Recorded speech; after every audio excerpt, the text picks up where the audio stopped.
Good evening, everyone, and welcome to the Disability in the Workplace, Attracting and Retaining Talent digital event hosted by CMI North East Yorkshire and Humberside Regional Board. My name is Michael Bolt and I am one of the event delivery managers at the CMI.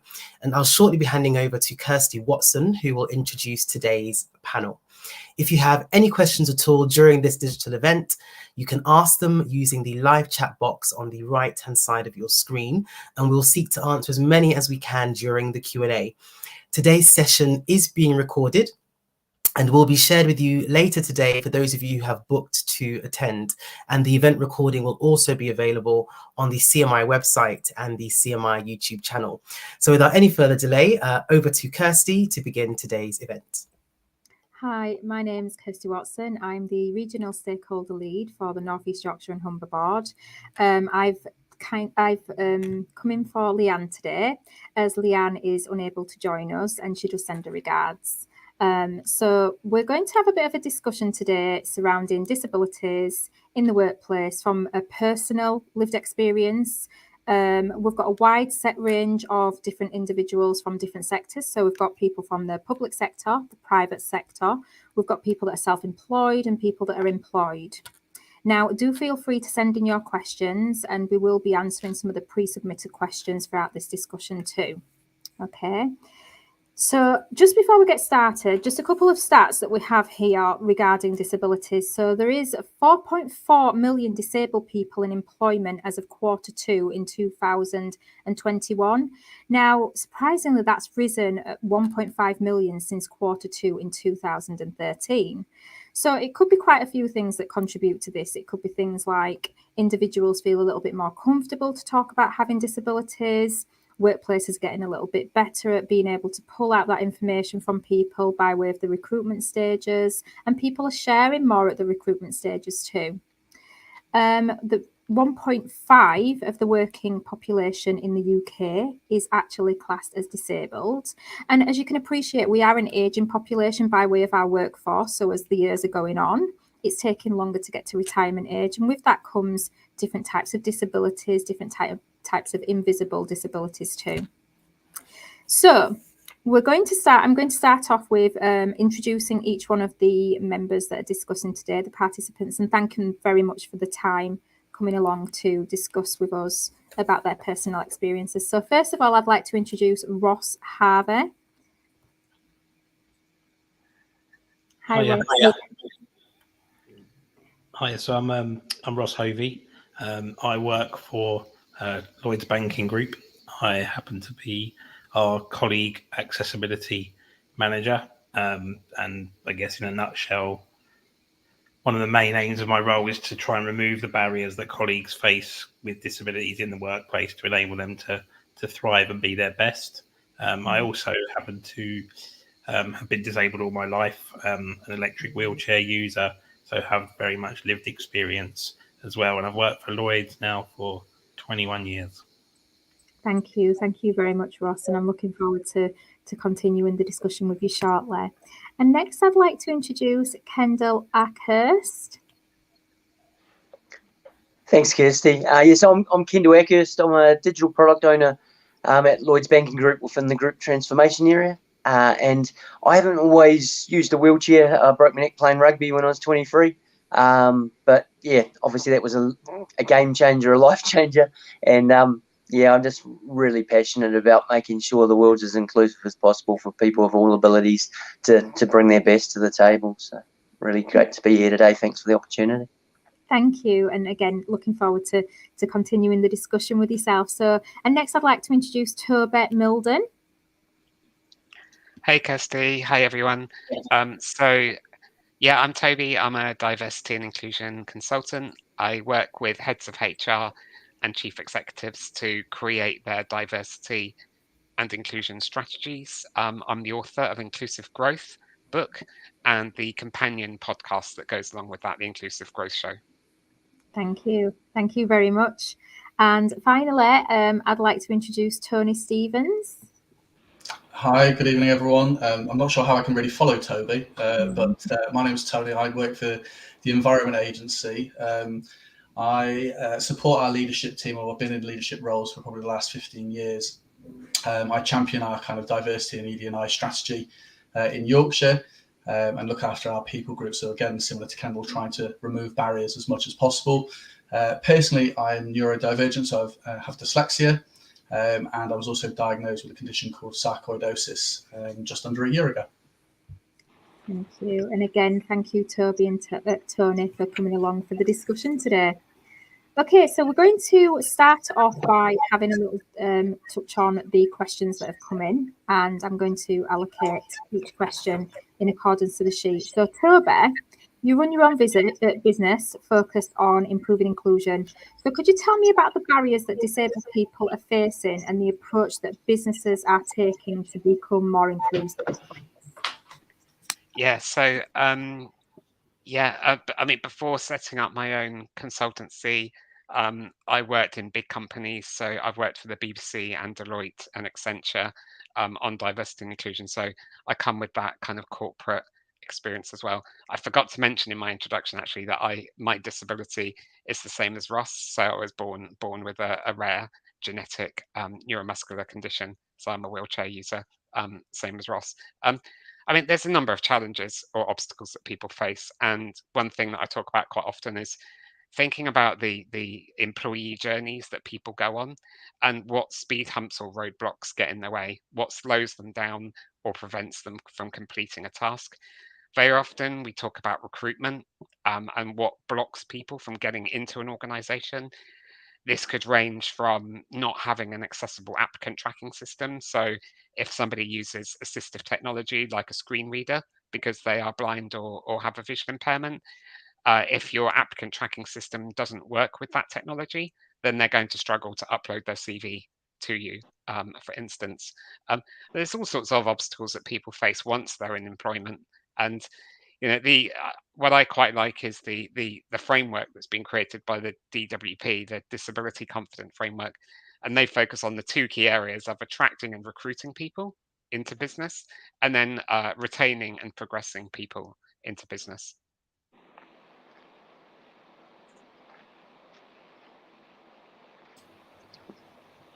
Kirsty, You're on mute. Thanks, guys. Thank you, Toby. So we're going to be exploring some of the challenges and the opportunities in more detail now, and we're going to start with the onboarding process. So you just touched upon that nicely too. So Tony, in your experience, why may a person choose not to disclose a disability or health condition, and what are the perceived pros and cons of this? Okay, so this is quite a broad church question, really, because I think there are so many reasons as to why. But I think there is always that fear of stigma. So as soon as you mention the word disability, people have a negative thought process, and I think there is a constant fear of being labelled, and that goes right across from visible and invisible, and being seen as incapable of doing a job. So especially if you develop a disability and you've been known for doing a role, there is a fear that if you suddenly have a change in your lifestyle or a change in your needs, that means it's going to be a change in your capability, which simply isn't true. There's also what people have experienced before. So if they've had a bad experience or if they've witnessed poor behaviour from line management or senior leadership towards any colleagues with a disability, that will often put people off. But I think a big one, and this is one that affected me quite a lot, was around the personal acceptance of that condition. So you mentioned in your opening comments, Kirsty, about we are an aging population, and actually the stats show that there are actually more people that develop disabilities than are born with them at the moment, because of age. So I think just being able to accept that your lifestyle has to change doesn't mean to say it's going to get worse, but it has to change in certain aspects of it. It's quite a lot for people to take on board. But the pros of disclosure for me certainly outweigh the cons, providing you're in the right organisation, that is. But getting the support and the understanding from your colleagues, your managers, your friends and family as well, that's also a big thing around disclosure, especially if it's an invisible one. But getting that help that you need to continue to flourish and continue your career, accepting that vulnerability is not a weakness.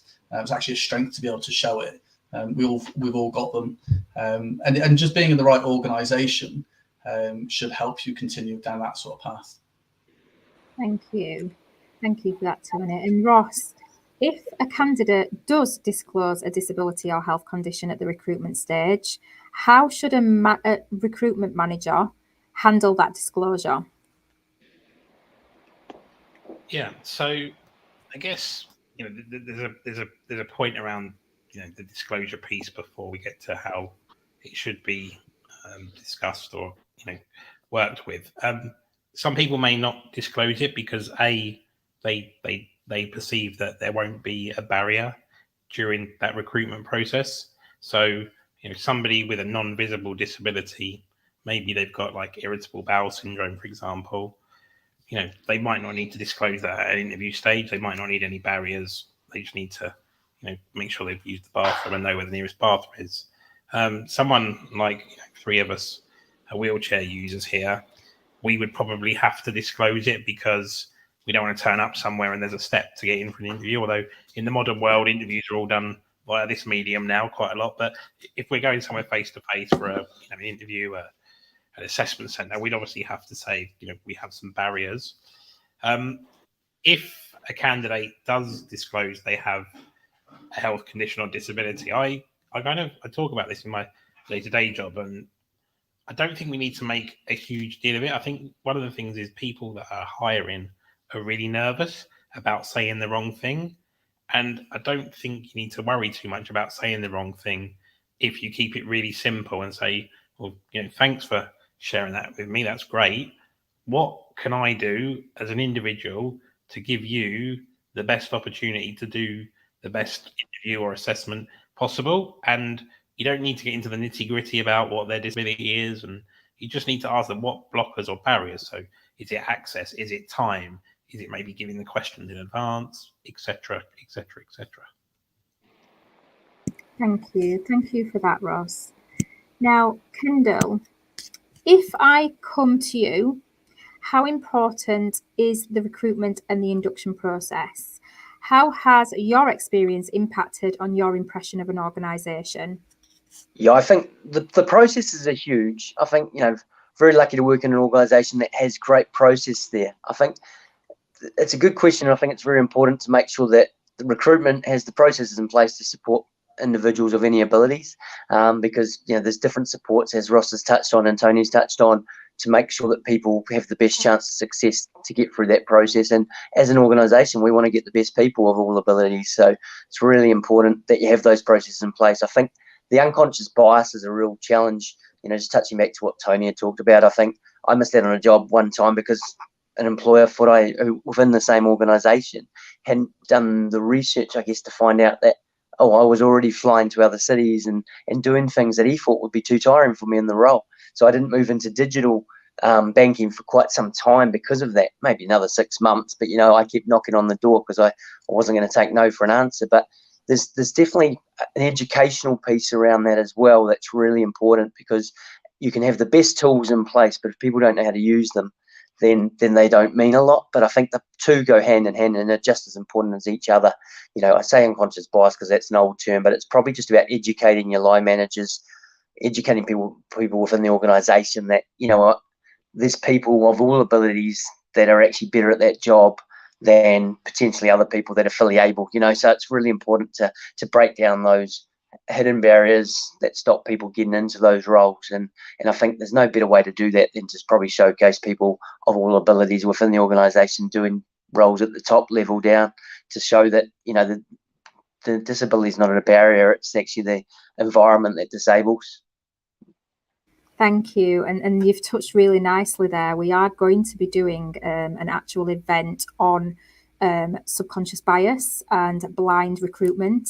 So we're going to be doing an actual session, perhaps a CPD or an event or both, surrounding that with the BIOR in the forthcoming months.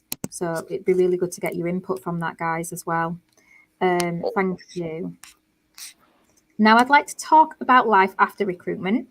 Of course, the need for inclusive consideration doesn't stop at the onboarding stage. So Ross, can you explain to us what workplace adjustments there are and what difference they can make. Yeah, sure. So I don't think I could end up taking the rest of this session talking about workplace adjustments. So I'm going to have to kind of maybe give a very brief sort of high level overview, but more than happy, to answer some more questions. So workplace adjustments often that might be referred to as reasonable adjustments or accommodations. There's various different names. The organisation I happen to work for didn't like the term reasonable because the word reasonable almost brings in that we're going to have to some kind of conversation of what's reasonable. And yes, we do have to consider what's reasonable, but we prefer to call it workplace adjustments because it's about your work and it's about you. Workplace adjustments can be physical or non-physical. So an example of a physical workplace adjustment could be a different type of mouse for somebody who's got some dexterity or upper limb issues. A non-physical adjustment could be some adjustment to somebody's working times because they suffer from chronic fatigue syndrome or something similar. So depending on the size of your organization, depends on how you provide these services. So for a large corporate like I work for, we have a department, a process, a system. We have external partners that help us with assessments. For smaller organizations, there's the government's Access to Work scheme, which will basically help you apply for a disabled employee who has a need, an adjustment need, if it's going to be expensive or if it's something you can't do or you don't have the skills to do, and then you can go through an assessment process and they do some cost sharing. But before you get to kind of the complex part of even an assessment or an adjustment, again, have a conversation with the person and ask what it is they need. It could be something as simple as I need to work from home a couple of days a week. It could be I need to sit in a quiet part of the office. Those things don't really cost a huge amount of money. Equally, you could have somebody who's visually impaired and they need a whole lot of assistive technology. They need some scripting, writing, and that's the kind of support that you're going to need to go and get some external help for, unless you happen to have those skills in-house. Thank you. And I think it's really nice that you touched upon the language and the linguistics that we use surrounding these things. Something such as reasonable adjustments to workplace adjustments sets the whole tone and it changes the narrative, I think. So thank you for sharing that. So clearly workplace adjustments can make a huge difference to an individual, but knowing what to ask for can be quite daunting, particularly if the individual doesn't know what they need or what's seen as a reasonable request. So Tony, in that situation, what advice would you give? So I mean, it's good. I think Ross touched on some of this as well. I mean, we also use the term workplace rather than reasonable adjustments, because I think the power of the language is really important for this subject. I mean, my biggest advice would just be to talk to people, talk to other people. I can pretty much guarantee you're not going to be the first person that's going through what you're experiencing. So a lot of organisations will have networks. So we have a lot of employee networks that are volunteer run. I'm sure other organisations will have as well, and they can provide some great resources. Obviously, there's your line manager, but talking to people throughout the whole stage of the process. So I know Ross mentioned about sort of the recruitment process, but actually just being upfront and being as open as you can be throughout that process. But then there's also, you've got HR, you might have an employee assistance program like we have it within the Environment Agency, but also external people like ACAS, for example. And there's also great advice from some of the charities like Mind and Scope that you can talk to at any time. The other advice as well is accept that things change, and it's okay that things change, and you don't know what you don't know until you realise you didn't know it. So actually what you think might help you might actually not help you as much as somebody else. So, and I think with all of the conditions that we talk about within the disability, if I talk to somebody else that's got sarcoidosis, it displays in a very different way. So their workplace adjustments might not actually impact me positively at all. But it's not to say you can't try it. So within the Environment Agency, we use a thing called an employee passport, which helps line managers have those conversations. Because line managers, they're not experts in this either. And we try to upskill them, but they can't be experts in everything. So there's a support around that. But the employee passport is a great way to shape that conversation, put review periods in place. But it also helps. So if you move within the organization, you don't have to have that whole conversation again. Because actually that initial conversation of disclosure, workplace adjustments, working out kind of how you're going to deliver what you want to deliver as an individual, that in itself is quite tiring. So if you can give this document to another line manager and say, I'm coming to your team, here's how I best work, they're already one step ahead of the curve. So, that's a really useful thing to do. But again, just, talk to people. And in terms of kind of expectations from an employer point of view, just learn from it. I think Ross made a really valid point is, don't worry about understanding every single disability or every single condition. Quite honestly, that's not what people really need sometimes. It's more just about that working pattern. I'm not expecting you to change my life. I'm expecting you to enhance my working life. And that's a really important piece. I think that was probably the advice I'd offer. Thank you. And you've all touched upon really nicely the fact that different disabilities or different invisible disabilities present so differently, and that you have to differentiate from moment to moment for each individual. So it's not just a case of it's a blanket, one size fits all. Thank you. So Toby, you work with businesses of all sizes. I imagine that for some SMEs, the process of providing and funding reasonable adjustments could seem quite daunting. I know you've touched on this already, but what support could you specifically say is available for this? Yeah, I think sometimes people assume that it's expensive, or that you have to have really complicated processes in place, which a lot of small and medium-sized organizations don't have. Some of my clients don't have a full-time HR person. It's a part-time role. So I think first of all, we need to dispel the myths that adjustments cost a lot of money. I think the jury is out on how much it costs, but I did read somewhere that majority of adjustments don't cost anything. And if they do, the average cost is somewhere between 80 and £100. So, we're not talking thousands of pounds in a lot of cases. And as previously mentioned, there is support available, access to work. And somebody once said it's like one of the government's best kept secrets.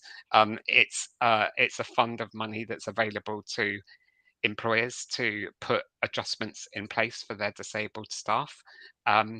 So that's available as well. Thank you very much. Now there is the opportunity for, if anybody has any questions, to ask some questions, and we could look at getting them answered and put out on social media as well. Okay, so thanks for that there, Toby. So once an individual is recruited and onboarded, we turn our attention to retention and personal development. How can managers and leaders ensure opportunities for professional development and progression within the organisation are inclusive, Toby? Yeah, I'd say I'd go back to one of my first points around identifying those speed humps and roadblocks, because there will be a number of obstacles that prevent people from being able to progress their career. So, like Kendall was saying, that somebody in his organization was making some assumptions about what he could or couldn't do, um, and that was, that making those kinds of assumptions or presumptions can hold people back. So, I think as a team leader, um, you you need to sit down with each of your members. It's not just disabled staff, but sit down with each of your members and go, okay, so where do you want your career to go? What can I do to help you progress your career? Um, as a people leader, what can I do to remove those speed humps and roadblocks that might be getting in your way? And that's something you can ask everybody on your team. It's not just a question for disabled staff. Thank you. Thank you very much. And Kendall, you touched upon earlier your almost perseverance for your personal situation. So how have you navigated your own personal development and progression? And do you have any tips for our listeners? Yeah, it's a really good question, Kirsty. I used to think early in your career, probably when you're moving through some of the positions, it's a bit easier, even though the disability plays a part sometimes, and potentially those unconscious biases. But I think what I've realised as you move up an organisation and organisations is that you probably need those allies and people around you to get your message across that, look, I'm as good, if not better, than a lot of people that are going for that role. So I don't, maybe that's not any different for people that don't have a disability, but I think it's more important to make sure that you get that support and just socialize that, hey, he would be great for that role, rather than just good at that role, because that people will look for any reason not to give you a job. And I think it is kind of a standard thing for jobs anyway, that there's good competition. Maybe up till this year, it seems to have changed the whole game with COVID and with not many people for jobs at the moment, but very much so. I think that's a pretty good piece of advice, is just to make sure you maybe approach people who are in that sort of job that you want to go for. Make sure you get some advice about what you need to know, and also potentially shadow some of those people in those roles. There's other things you can put in place to make sure if your disability is going to have some challenges in that particular role, that you can front foot why that's not going to be a hindrance to you being very good at that role. So, just make sure that you've got that support ahead of time. It really is about thinking ahead, which is horrible to say, because, you just want to be able to go for a role and, hey, you know what, I really like the look of that and I know I'd be good at it. But it's probably just you've got to do that extra planning, which I think everyone on this call probably does every day, just to do other things in life, let alone their job. But I think for planning a career move, it is really hard. But I think it's also very rewarding when you get through the door on these, because you've done that extra planning and gotten people on side to make sure that they tell your story about how good you will be at that role. Thank you, and thank you for sharing that, Kendall. Okay, now opportunities to develop and progress at work are crucial, but good working relationships with our managers and peers are also essential. So Tony, thinking about relationships with your managers, what have been your most positive experiences in relation to working with your disability? I suppose from my own personal experience, having that open dialogue from day one. So like I said, I was only officially diagnosed in, I think it was August last year. So prior to that, I was going through numerous tests and procedures to try and identify what it was. So it was a fairly scary time anyway, because at that point nobody really knew what it was, and sarcoidosis is quite difficult to diagnose, and unfortunately it displays a lot of the symptoms of things like lung cancer. So you start off with all the big scary stuff and you're probed for everything. So but it meant I was going to take time off work. So I think for me it was just really positive, just being able to talk to somebody openly about how that was affecting me. And again, it was quite quite a weird way. So when I joined the agency, I only had 4 weeks and then we went into lockdown. So, most of my life in this job has been spent on this screen. So, that in itself is quite a challenge to get to know people in the same way that, my previous organization, I'd worked there for 14 years and I'd kind of grown up with them a little bit. So they knew my kids, they knew my family. So there was already that kind of personal connection, which I didn't necessarily have with my managers in the EA. But because of the culture that we've got, it was very much tell us what you need and we'll support you. And if you need time off, you take the time off, and that's fine. And, I think what Toby was talking about in terms of adjustments, every adjustment I needed didn't cost a penny. It was just about time and understanding. And that was there. And, that made a huge difference to me, because, I'm now an advocate and trying to be a disability champion for the organization, and doing events like this to promote that actually it's not the big things that make the difference to people. It's those little conversations. It's that not being made to feel different. And that's a really important thing. Like, I don't think anybody on this call would ever want to think they got a job or an opportunity because they have a disability. All people are looking for is to make sure that we are not seen as the disability is a hindrance or a negative factor, because it's absolutely not. Thank you very much for that, Tony. Now, we've had a couple of questions in, and this next question also touches quite nicely on a question from Marie regarding creating an honest and open culture. And then also a question from Cara, who's asking about the culture side of things. So successful relationships are key, but sometimes our peers can feel worried about saying or doing the right thing. Ross, how can all employees in an organisation be supportive to ensure an inclusive culture? Yeah, so again, the size of your organisation and how you tackle this is something you need to consider. But if you can either create your own or identify some suitable disability awareness training that your employees can access as part of their learning and development. We don't make it mandatory, but we strongly encourage all colleagues to complete disability awareness training. And then we have a separate module for line managers as well, which touches on their role. You need to make a organisation as well feel safe, where people can bring their authentic self to work, whether that's disability or any other form of protected characteristic.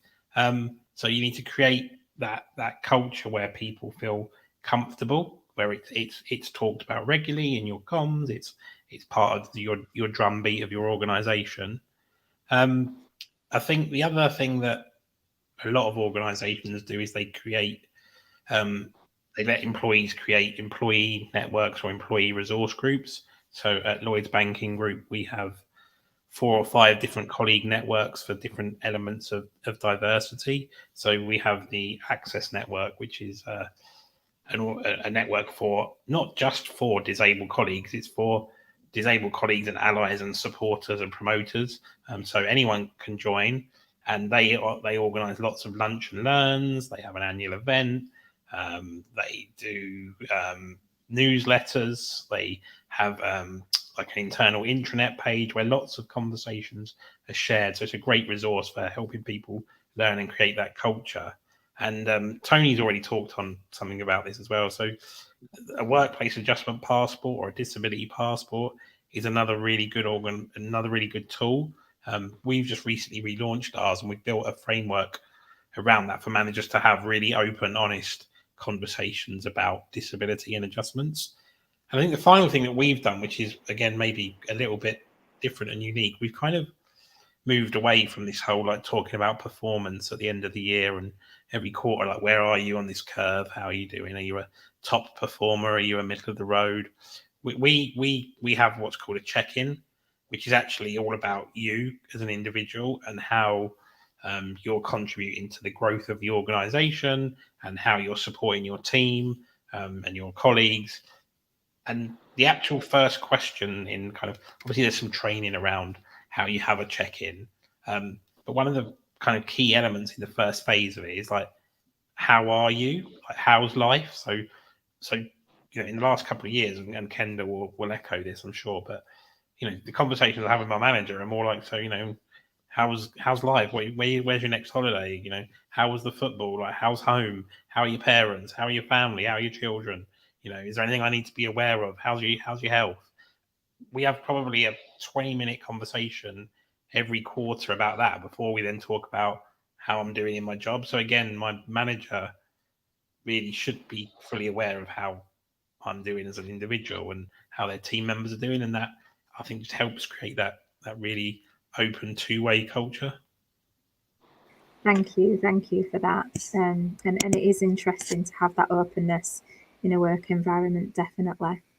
Now, Toby, you've been talking on your blog and across social media recently about intersectionality and how crucial it is when considering inclusion. Can you explain a little about intersectionality and how it can and should be factored into a workplace culture? Yeah, so I talk to a lot of organisations that are very siloed in their thinking when it comes to diversity and inclusion, that they might only focus in on a couple of groups. So they might say, okay, right now our priority is, say, gender balance at senior levels, or we know that we're underrepresented by women in technology in the tech part of the organization. So that's where we're going to put our focus. Or they say, right now our focus is on gender, but because of Black Lives Matter, we're going to focus on ethnicity next quarter. Next year, it's all about mindfulness, and then we may eventually get round to disability at some point. But the thing is, we as individuals, we identify with multiple identities and multiple characteristics, which can shape our experience of life. So, I'm very openly disabled and gay, and that gives me a unique experience in life. And I think what you were referring to was I was at a disability event a few weeks ago, and I heard the organisers making some homophobic and transphobic remarks from the stage. And whilst I thought I was going to an event that should be disability inclusive, I left leaving. And actually, the reason why I wrote an article was because some of the remarks were aimed at another person in the room who was up for an award. And, we both left feeling excluded because of our sexuality or LGBT in that situation. So I wrote an article that basically said, if you're running an event that's about inclusion and disability, you have to also be inclusive of other characteristics. So there will be people in the audience who are LGBT, for instance. There will be people who can't drink alcohol because for religious reasons or health reasons. Therefore, in the catering, don't only provide red and white wine, which was the case at this event. Make sure that you provide, excuse the pun, a diverse selection of drinks as well. So that's kind of what I was getting at with that particular piece. Thank you, and thank you for sharing your experience. And it's very unfortunate that anything like that should happen in this day and age, and quite embarrassing on their part. Personally, I am looking at intersectionality from a research perspective at the moment, and looking at the way that it's used in the qualitative framework by way of looking at multi-layers when it comes down to adversity in entrepreneurship. So I was really interested in that, and thank you, Toby. Right, okay, so we've covered a lot of ground today, and there's a lot to consider. But if there was one thing you could all ask leaders and managers to do to support a colleague with a disability, what would that one thing be?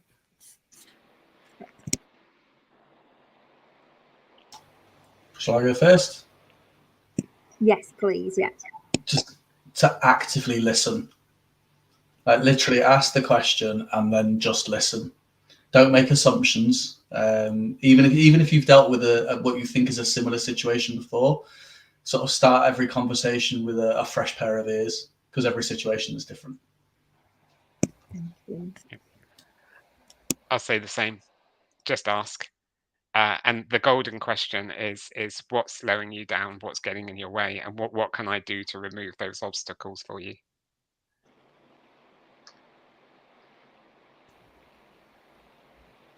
Yeah, pretty much along exactly the same thing. I think just ask. Don't be afraid to ask. There's some people who are very proud who have disabilities that might bite back a little bit and go, no, I don't need to push onto that bus or whatever, or into the office.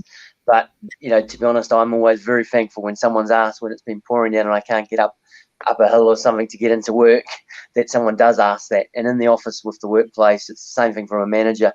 If they offer that support, you feel really valued. And it's easy to say no, but it's very hard to ask for that help sometimes when it feels like something that's really, really out of place to ask for. So. Thank you. And Ross, thank you, Kendall. Yeah, and again, I could easily just go and I say the same, and I do say exactly the same as the other three members. But what I'd probably add a little sort of twist onto it is that you don't need to. I see a lot of people who talk about ableism and blog about ableism, and you don't need to know how somebody or why they became disabled. That's irrelevant, I think.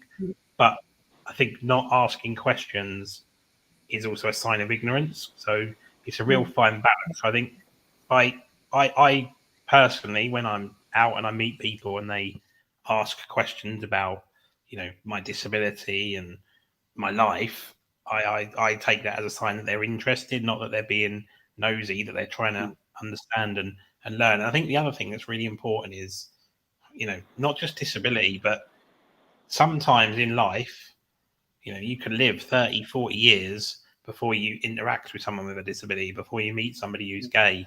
And none of us are experts on any of this. So it's nothing to be nervous about. It's just life, isn't it? Thank you. Now we're just going to touch upon a couple of the questions and then move to the last section. So we're going to have a look at a question from Rachel. And Rachel said, what is it like being in a workplace as a person with mood or other behavioural disorders, and in what way can they be misinterpreted?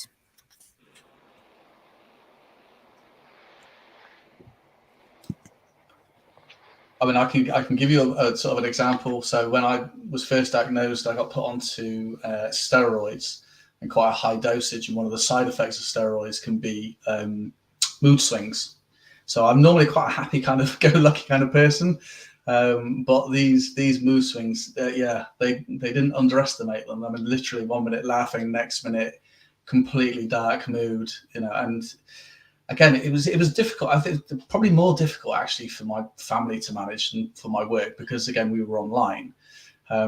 So I was managing to keep the smile going throughout the Zoom meetings and Teams meetings, and then able to shut the laptop. But again, I think it's just that transparency. So speaking to people about your condition or your disability is one thing, but actually getting them to understand about kind of what medication you're on, sometimes again that is helpful. How does that affect you? So again, I think it might have been Ross that touched on people that suffer with chronic fatigue. So again, when you're thinking about Teams meetings, do they need to be at 8:30 on a Monday morning? Is that the most productive time for anybody, let alone anybody with chronic fatigue? But it's those sorts of things. But I think you just have to be open and allow people to sort of, I suppose, not challenge you on it, but also raise awareness of it. So it was when it first started to happen, I didn't even realize it was happening.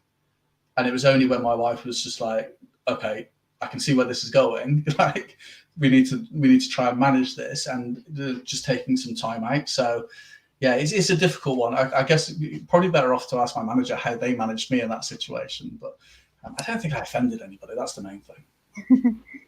Thank you, Tony. And again, it's at the moment, currently, we tend to have quite a lot of awareness surrounding mental health conditions. There's a little bit more social acceptance in comparison to what there might have been in the 80s, 90s, noughties. And there is a lot more. We've got mental health first aiders at work and things nowadays, don't we? So maybe looking at points of call to talk at in the organisations, and just bearing in mind that 1 in 3 people in the UK will suffer from mental health at any given point. So people are probably a little bit more empathetic to understanding with those circumstances. But thank you for sharing your example there and your personal experience.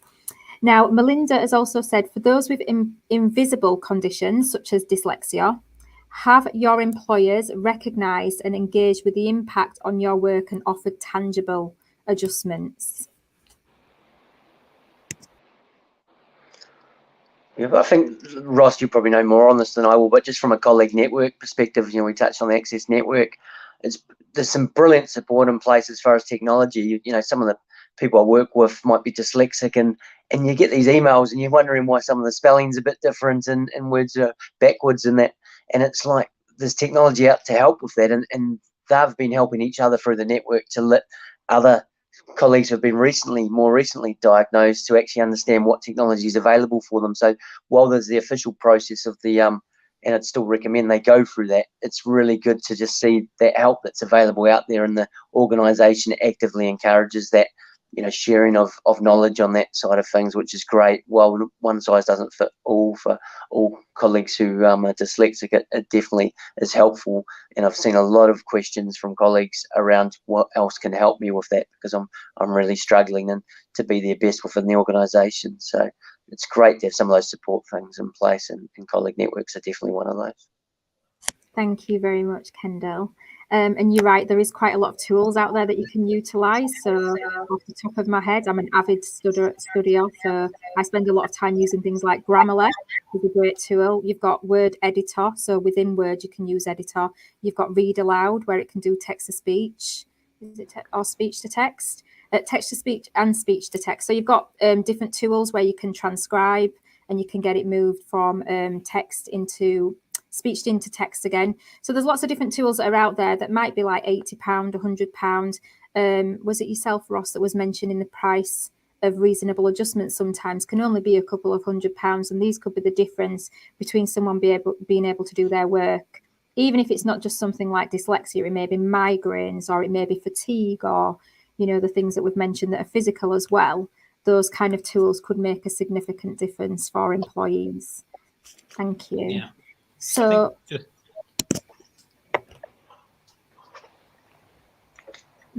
was someone going to say something then? I think Ross was going to come on. Yeah, I'm going to build on Kendall's answer and the question from the audience about sort of non-visible disabilities.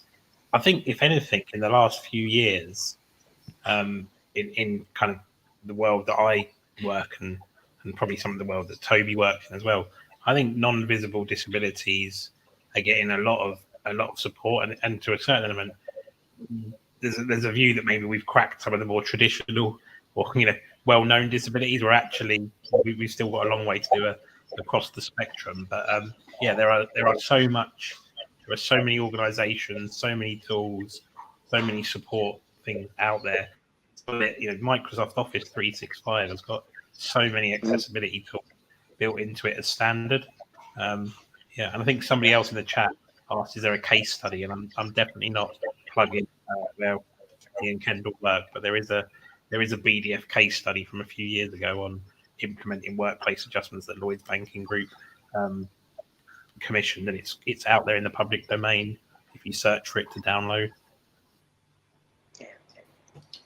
Kirsty, can I just add as well? I think when you talked about dyslexia, so kind of the neurodivergent community, when people see the emails come through, like Kendall said, and it's amazing for me when I think about it. I've always had dyslexia. I've been quite open about it, and I manage it. But when I think back to how I grew up, I managed it by finding workarounds rather than support. So, my advice to anybody that is feeling like they might even be slightly neurodivergent, which, by the way, is a great term because it makes you feel like a superhero rather than a disability, is to actually go through the diagnosis process. And a lot of big employers, will offer that through HR, but you can get it done externally or through. I think you can still get it done through the NHS, but I may be wrong on that. But get the diagnosis, because sometimes these conditions are linked to other things as well, like dyspraxia. There's the 4Ds, but also linked with autism, or Asperger's. So actually, sometimes, and when you see people go through that process, and they get the diagnosis and they get the support, it's like a light bulb has gone off in them. And suddenly they understand all of the stuff that's been like messing with their head, and suddenly life is actually a lot easier for them. So the process itself can be quite daunting, but in my experience, definitely worthwhile going for it. Yeah, I mean, if you work for a big company, it's worth talking to HR. My experience has been that it's often a well-kept secret that their occupational health provider can do assessments. For example, my understanding is that with autism, for example, it's very difficult to have an assessment done as an adult, and so it might be that your employer can support you on getting a private assessment done through occupational health department or the company that they outsource it to. Once you've done that, it is worth also talking to Access to Work, because they do a very good job of being able to provide recommendations on what tools are out there to help you as well. And I think also, if you wanted to look into a particular condition, like if you suspected that you might have dyslexia or, for example, autism or something like that, is go and talk to the national organisation. So like the British Dyslexia Association or the National Autistic Society, because those organisations have got loads of information on their website that you can read. A lot of them have like helplines that you can just ring up as well. Thank you for that, Kirby. And yes, the National Autistic Society do have quite a lot of information and videos surrounding autism for both males and females, because there's quite a lot of females that present with autism in a very different way from the traditional ways. But thank you for that. So we're just going to have a look at a couple of the questions that are in the chat. And you've just touched upon the, is it BDF report, Ross? So Shabana asks, is there any good case studies that you can access that you know of? Now, I think I may have found that document. Is it the moving from ad hoc streamlined efficiency? Yep. Yeah. So if I share that document link in the chat, Ross, would you like to just talk a little bit about that, please? I can do. It was actually it was done before my time in my role, but for very briefly, it talks about a lot of the stuff that we've covered today. So it talked about how Lloyds Banking Group moved from having a very sort of,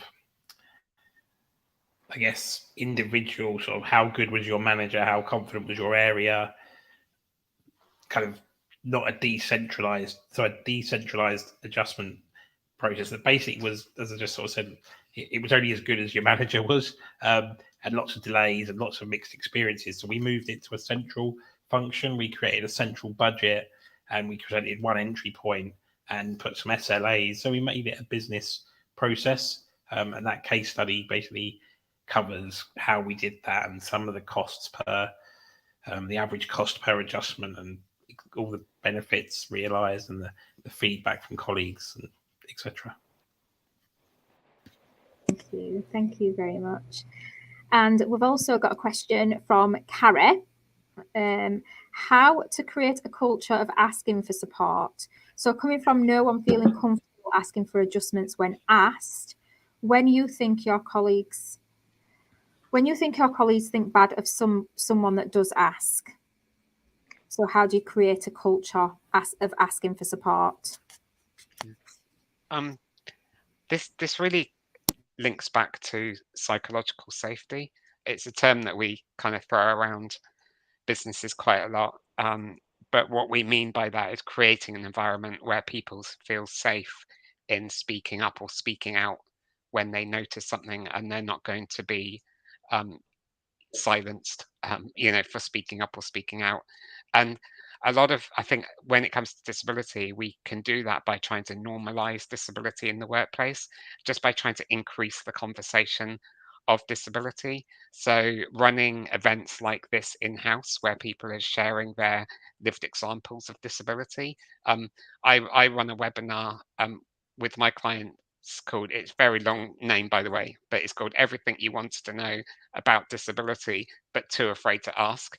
And we create an environment where we can talk openly about disability, and I talk quite candidly about some of my positive and negative experiences of having a disability in the workplace as well. So yeah, normalizing it, talking about it more, and trying to boost that psychological safety for people. Thank you for that. Okay, and we've kind of touched upon this already, guys, so we'll just have a little bit of a touch on it again, and that's just some of the packages that you can work with individuals with dyslexia. So we've got things like Grammarly, the word editor that's within the Word package. Can you guys recommend any from your side? Yeah, so you've got Read Write Gold, Text to Write, Claro, lots of different software. I think Dragon as well is another long time. Yeah, amazing. Yeah. And some of those tools that you've mentioned there, Ross, are also incorporated in the 365 package too now, so they're already incorporated within that. But the Dragon is exceptionally good in comparison to the Read Aloud and then speech to text for Word. So thank you. Now, Carrie's asked, Tony, were you able to have the difficult conversations over Zoom? I think managers feel that sensitive conversations need to be in person, so they wait and wait. Yeah, so in all honest, Carrie, I didn't have a choice because we were in lockdown. So that kind of forced that hand. But I can see why, you know, it is so much nicer to be able to have the conversation in person if you can. Actually, that said, sometimes it's easier to have a conversation over the phone rather than even on camera, because you're, you know, acutely aware of what you look like on the screen, and are you concentrating on what that person is saying versus what you feel that you look like. But yeah, I mean, my only advice is don't wait to have the conversation. It is a sensitive conversation, but it doesn't have to be like super complex. I think that's the whole point, and the bit that Toby was just touching on there around normalizing the conversation. If you think about what we've done over the last decade around normalizing the conversation on mental health, you know, if somebody was suffering with mental health now, I would like to think that nobody would sit and think, well, I'll wait till I see them in person. Because in the reality, the harsh reality is that might be too late. So, you know, in the same situation, if somebody has got a disability, you know, let's talk about it now and follow up with a personal conversation in person when we can, but don't sit and wait. That's the last thing that person will want. Thank you very much. And Shabana, you've just asked for the process of applying for reasonable adjustments for an employee. So could you talk through briefly the process? And then what we'll try to do, Shabana, is to get the process outlined in a little bit more detail and get that popped onto social media. So we do have a LinkedIn group where we can do that for you. So if one of you would like to talk through the process quite briefly, please. I'm happy to go. But I don't want to. I'm quite happy to give somebody else an opportunity. But if people want me to go, I'm quite happy to do it. Oh, Ross, you've done some good work in this space, mate. So I think the first thing is it's really that it's your own organisation's process. That's the challenge. So like every organisation is going to have a different way of doing this. So and Toby works with a lot more organisations than, you know, I've only worked for one organisation. So Toby might be able to give a flavour for some of the different ways, but there'll either be a workplace adjustment process. There might be none. So it might be you and your manager having a conversation and then using the government's access to work scheme to help you. And there's lots of good information on ACAS on about adjustments.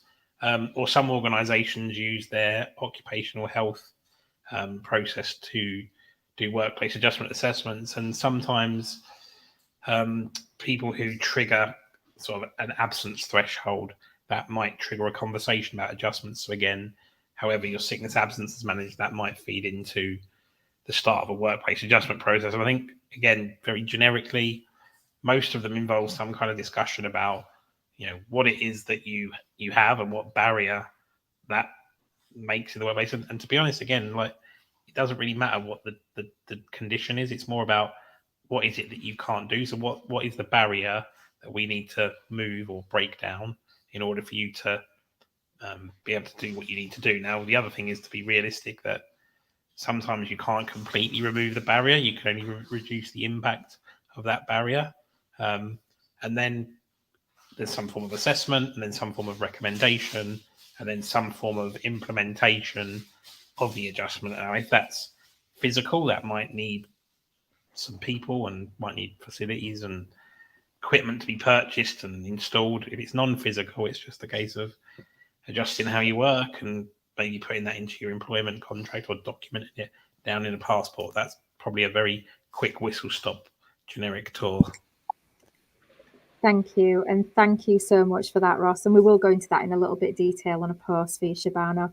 So thank you guys for coming along and sharing your wealth of experience and knowledge. It is much appreciated.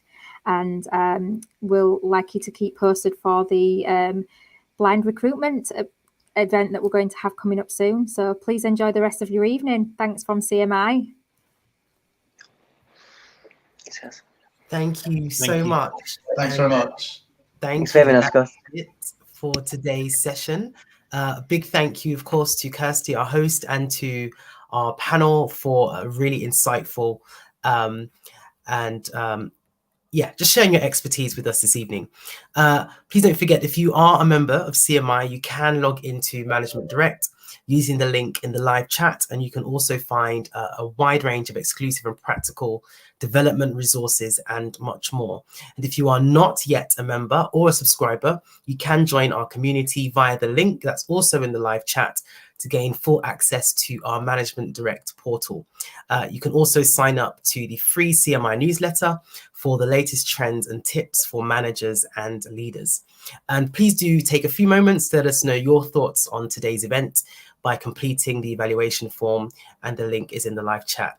So thank you all again for joining us, and do enjoy the rest of your evening. Thank you.